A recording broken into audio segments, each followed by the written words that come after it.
Man. The Parsha of Man. The Parsha has it's Molad V'Godush. And here we deal with Man. Hamoitzi lechem min hashamayim. What bracha was made in Klal Yisrael made on Man? So there's discussion. Some say Taka they did make Hamoitzi lechem min hashamayim. Others say they didn't make a bracha at all because it's a lechem shel nes. So therefore, and there's more discussion too, but that's not why we wanted to go into this. One thing's for certain. It can be a suffix as to what bracha, but one thing is for certain. All parnasa comes min hashamayim.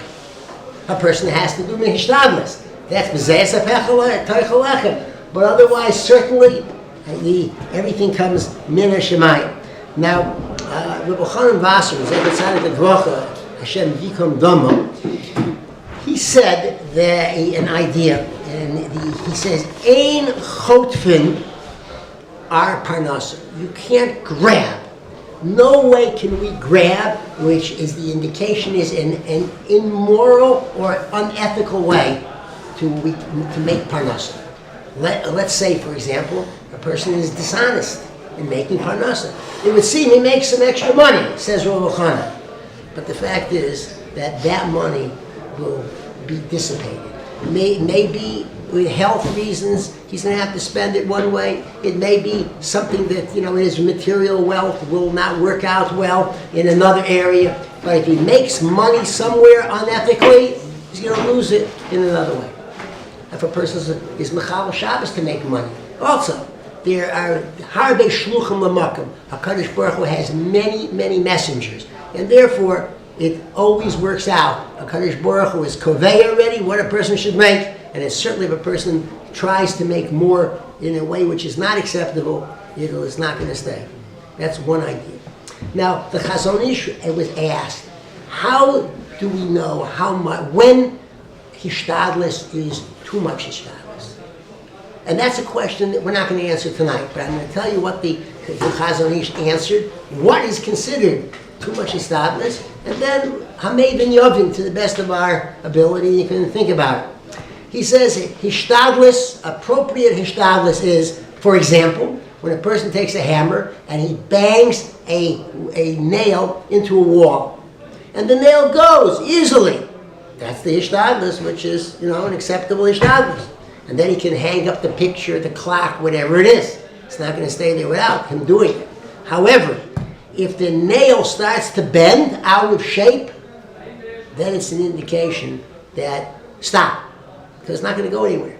And that's what he says too. In hishtadlis, if a person starts to get bent out of shape, it's too much. What does bent out of shape mean? Here already, we're going to have to think of it to some extent on our own. Because that's all that was brought down that I saw. Maybe where the Makor is, he says more. But this is all I saw. The Chazon Ish says that he likens it to the knocking of the nail, and if it starts to get bent out of shape, stop. Same thing for a person. Now, it could very well be that if a person sees that the hishtadlis is taking over his whole being, he can't think well, he can't daven well, he can't learn well. Maybe it's staring a shalom bias. Maybe it's disturbing his chinuch at home. Whatever it is, maybe it's hurting his health. Hey, back off. Too much hishtadlis. That could be what's involved in being bent out of shape. So, the Yiddish Perush is a little more, but it's certainly worthwhile to think in these terms. And so, never to get bent out of shape. Chamushim Olu Mitzrayim. Another idea. 1/5, second Pirush in Rashi, of the Jews left Eretz Mitzrayim. That means 4/5 died. That means about 2,400,000 in round terms died during the time of Choshech. It's a lot of Jews. For the Jews, that was, keep in mind, that was kimat, the makis b'chayris for them. Because we say, ein bayish, ein lo meis, by makis b'chayris for the Mitzrim. Well, unfortunately, if you think in terms of 2,400,000 Jews dying during the Makis Choshech, because they didn't want to leave Mitzrayim, they didn't want to go to Eretz Yisrael, so therefore it's a lot of loss. Okay, I mention this as the background for the following. And during the Holocaust, the Belzer Rebbe came to Eretz Yisrael. He made his or shortly after, his whole Belzer Hasidim, his whole family, together wiped out. A small group came with it. When they got to Eretz Yisrael, they made a Sudas Hodah. And at the Sudas Hodah, someone started to cry as they're singing Zmiris V'Sishbachos to HaKadosh Baruch Hu for having saved them. And he says, Rebbe, how can we sing? Granted, we're here, Baruch Hashem, but with the Tsar, my whole family was wiped out. Your whole family was wiped out. All over like this. How can we really have joy at this moment? So the Belzer Rebbe said, go back to Eretz Mitzrayim. Those Jews who were at Yam Suf, they sang Oz Yosher at the time. And they also went through something similar to what, to here. They had over 2 million of the people there died. And the fact is that they had the capacity. What gave them the capacity to be able to sing? Oz Yashir, which, as Rashi brings down, is a remez to Tchiyas HaMesim. Olam Haba, Tchiyas HaMesim. If, God forbid, a person looks upon this world as the end, and not a prosdor, not the antechamber to Olam Haba, Ein Chanami. What a terrible, terrible thing. And in no way, God forbid, am I want to minimize not that situation in the time of Moshe Rabbeinu, nor, God forbid, what happened 70 years ago. But the fact is, there is Olam Haba, and that gives the strength of the Jew to go on. In general, about death, someone indicated a motion. Death is similar to when a father sends out his child for a number of years to be able to make profit and then come home. And then come home with it. And that's what Olam Hazeh is. A person is sent out to this world to make profit of Torah, mitzvahs, and everlasting profit, and then comes home to his Father in heaven.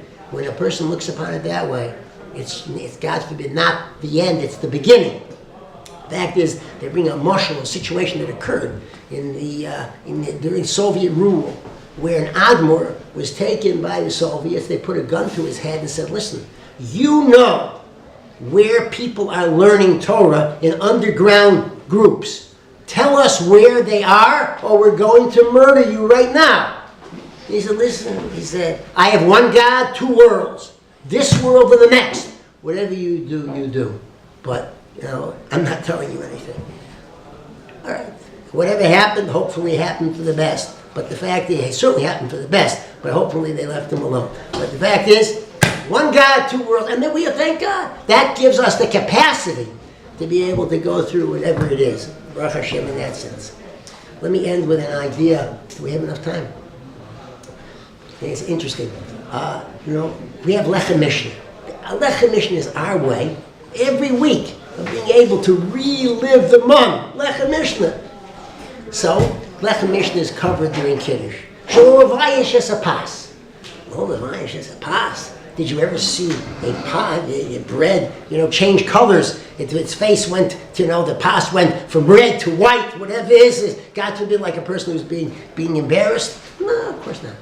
But the fact is that Chazal used the Lashon when it speaks of the hierarchy of brachas, where pas should be, the bracha hamotzi should come first. But the fact is, because we're Mekadosh today, we start with Kiddush first. When we cover the pas, Ki'ilu, it's not there. It's a little levayish. Why do we use that word? Because we want that phrase, we want to be able to emphasize to us that in human relations we should be very careful. Kal v'chomer, and how we relate to other people, namely especially our families, our wives and children and others.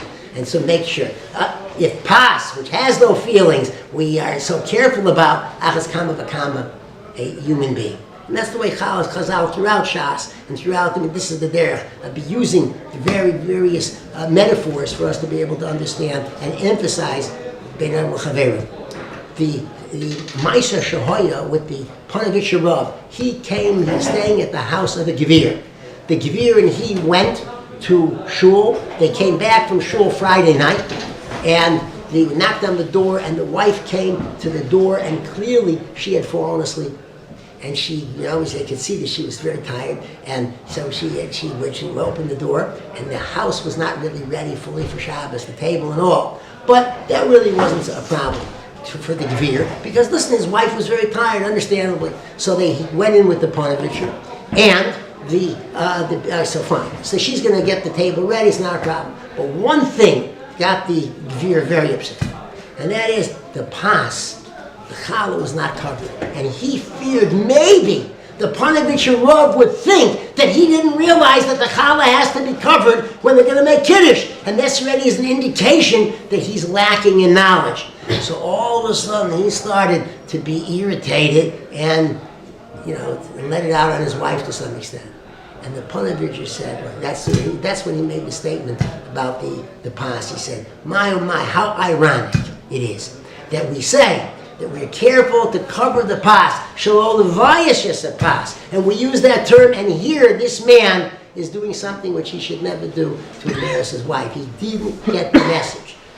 Listen, Baruch Hashem, we B'nai Torah get the message in Beinanu L'Chaveiro, Beinanu L'Makom, and Yitz Hashem, especially this Shabbos, for ourselves, our families, we'll do V'shamru B'nai Yisrael as a Shabbos, Lasas as a Shabbos, the Darasayim Brisayim, we'll keep a Shabbos that'll have so much to it that infuses our families, our children, with all the enthusiasm, so that they'll keep Shabbos in the very best way, the Doros.